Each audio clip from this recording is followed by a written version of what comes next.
Yo, what is going on, homies? It's your boy Stumped, back for another OPTC video, and in today's video, we're taking a look at the newest Sugofest exclusive to arrive over here on OPTC, and that is the Super Strength, Super Type Kizuna Sugofest Boa Hancock. Now, Boa is the newest legend that did arrive over here on OPTC, as I mentioned, and she is designed for Kizuna, so when the Kizuna information, well, the Kizuna information is out, once we sort of take her into Kizuna and the 10-star event, that's where we're going to really see her shine. But we're going to take her into some very hard content in the game, and we're going to start her over here at Grand Voyage level 5 with level 3 rewards with a mono strength build against Alvida out of this hideout. So, as you guys can see, we are running a mono strength team, and as you guys probably saw, we did take her already into the Kid Forest, utilizing a free spirit-centric build with Super Tandem Luffy to take down and no-stall that particular forest.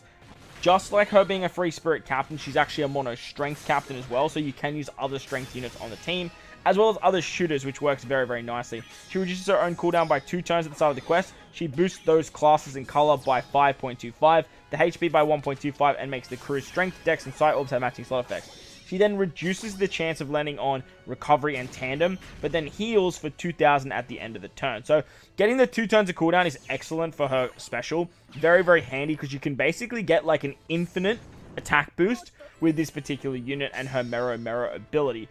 So as you guys are seeing there, we utilize her special, and she has a little bit of a new icon to give you an infinite attack boost. So getting her cooldowns a lot quicker is very, very handy for this particular character. Obviously, in Grand Voyage, it doesn't matter because we get all our cooldowns being a strength unit, so that actually works out quite nicely. Losing out on recovery orbs is not that big of a deal, but losing out on the tandem slots with her captain ability is a little bit detrimental, as it does sort of struggle a little bit to get the super tandem effects for stuff like Law and Luffy, but they obviously have ways to sort of manipulate that there. So it's not that big of an issue, and the 2,000 healing is actually pretty nice. She's a solid 5.25 times attack boost to 2 classes and a color. She gives a little bit of HP, which is great, and she makes a lot of orbs matching. I found the strength, dex, and sight orbs being matching is such a massive benefit for the team, and helps out with getting through mob stages very, very easily. She is a super type unit, and if you have any of the following characters being Luffy, Boa Santa Sonia, Marigold, Margaret, or Grandma Nyan on the team, or you have passed 7 turns, you can activate her super class, which turns all strength units into super strength, boosts type effects of normal effects of strength, free spirit, and shooter characters by 2.25 for 3 turns, and then inflicts the love status on each enemy. She binds regular attacks until they hit for 10 times and adds 10 hits onto the status threshold if the enemy is already in love status. So being a super type unit, if you run her as a captain, you get a very, very nice benefit in a very solid 5.25 times captain. You get a very, well, I'm not going to say amazing super type. However, it is still a very good super type nonetheless. Getting color feeding for 3 turns is great, and getting that Mero ability like you guys saw on the previous turn actually helps out with not taking a lot of damage, which directly goes into her special with that infinite attack boost, as I mentioned. As you guys see here, we still have that attack boost moving into the 2nd stage, but we'll talk about that once we get into the next part of the video and we actually break down her special. But overall, as a captain, she's very, very solid. She doesn't really sit as the best strength captain. She's not the best free spirit captain. She's definitely not the best shooter captain. However, overall, she ticks a lot of the boxes, and she's a fairly good leader for most of these teams regardless. Alright, so moving on to Heavenly Demon 2 now. We've got a no-stall team to take on Doflamingo in the Garbs Challenge 13-star event. As I was saying about her captain ability, like I said, she's a good captain. I wouldn't say she's the best captain for any of those classes or color. However, she does the job, and she does the job actually fairly well. She has Pinch Healing, Recovery Bind, and Hunger as her limit break abilities. She has a fairly interesting support for Luffy, Margaret, Boa, Santa Sonia, Marigold, and Grandma Nyan, where she gives a strength slot and cancels attack reducing slot effects for 1 turn and heals 2,000 at the final battle. So cancelling the crew's attack reducing slot effects is a bit of a trend with units moving forward now, and Boa is another one of those units that can actually manipulate that with her special as well as her support. On a 13 turn cooldown, she boosts strength, free spirit, and shooter character's attack by 2.5 times until the crew's HP is reduced by 3,000. She inflicts the Petrify status, which is a love status threshold that will not decrease to each enemy in love status when the special is launched for 2 turns.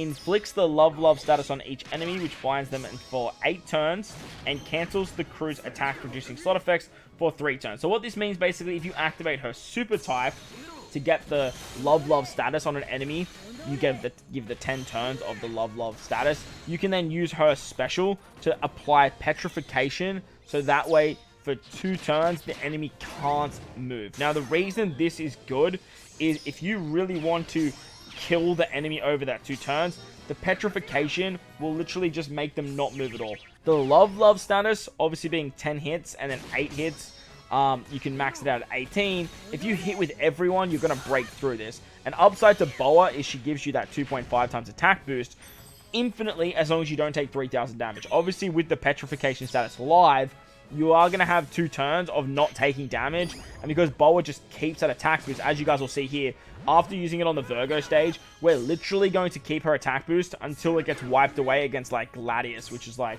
all the way on stage 8. And then we can pretty much just keep bringing it back from then, which works very, very nicely. The 2.5 times attack, whilst it's not the biggest attack boost in the entire world, the fact that we can carry it over multiple stages very, very easily is very, very powerful. The Petrification status, I haven't really seen to be too effective just yet. We'll have to wait and see how that really plays in to the character moving forward. But there's a lot of holes with this particular character, but there is a lot to like as well. With the Petrification, it means you have to activate her super type first, and the enemy has to be not immune to full immunity. So if the enemy has full immunity, basically the Petrification just goes directly out the window. But if they are able to have the Mero Mero ability applied to them, then you can actually activate this Petrification threshold situation. I would have loved her super type to just be like inflicts Mero Mero through full immunity for 8 hits. I think that would have been way more beneficial. And that way you can just always get the Mero Mero off.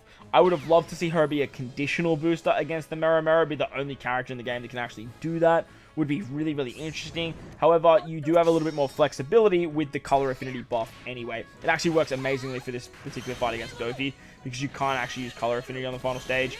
So utilizing her super type actually works incredibly well. However, I would have liked to see a little bit more uniqueness with the particular character, having this Mero Mero ability and just having a guaranteed conditional boost at 2.25. You could make it for 3 turns if you want to, or even just 1 turn would have sufficed. I would have loved to have seen that, but it is kind of cool that they are introducing a new mechanic with this Petrification status, and we'll have to wait and see how that operates moving forward. As for her infinite attack boost, when it works, it works. It's good. Like, it's very, very nice to carry through stages in stuff like Forests, in long content like Dofi 2, and those 13-star events. However, it's very easily removed purely with just regular Haki, red Haki, even taking a HP cut on entry of the stage. As long as it's over 3,000 damage or it's a regular Haki effect, it'll just blow that away, and you'll completely lose it, and you'll be stuck up Ship Creek without a paddle. So that is a massive hole for the unit, but nevertheless, with her captain ability, she hits very hard. She gives herself a lot of cooldowns, or herself 2 turns of cooldown, so you can get that ability off a lot quicker.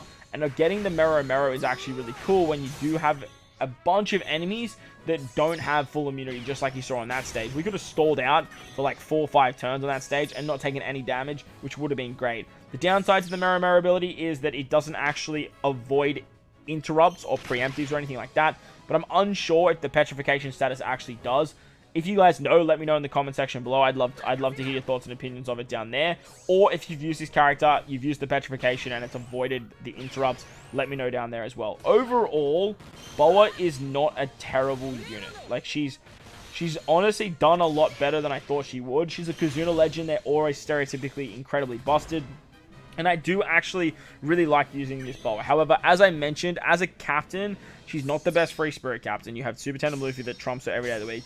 You have stuff like Super Tandem Law that's probably going to trump her as well. Definitely trumps her in my opinion. You've also got stuff like Snake Man from Film Red, another very good Free Spirit captain that probably takes the cake there.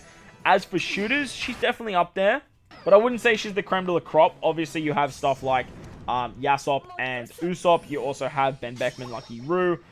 Shooters have gotten quite a big buff recently with a lot of characters, but having a staple 5.25 captain is very, very good. She's a super type, which is quite refreshing. I do like that a lot. And as for the strength color needs a lot of help, as well as shooters, so I'm really glad that this unit does satisfy both of those. but I don't think it's exactly what they needed just to make them where they need to be. But let me know your thoughts and opinions of Boa in the comment section below. While you're down there, don't forget to belt the like button. If you are new to the channel and you haven't done so already, hit that big red subscribe button, hit the bell notification. Coming into New Year's, we got heaps of stuff coming and you don't want to miss a thing. Most importantly, wherever you guys are in this beautiful world, please remember to enjoy the rest of your day. As always, homies, I thank you for watching and I'll catch you all in the next one.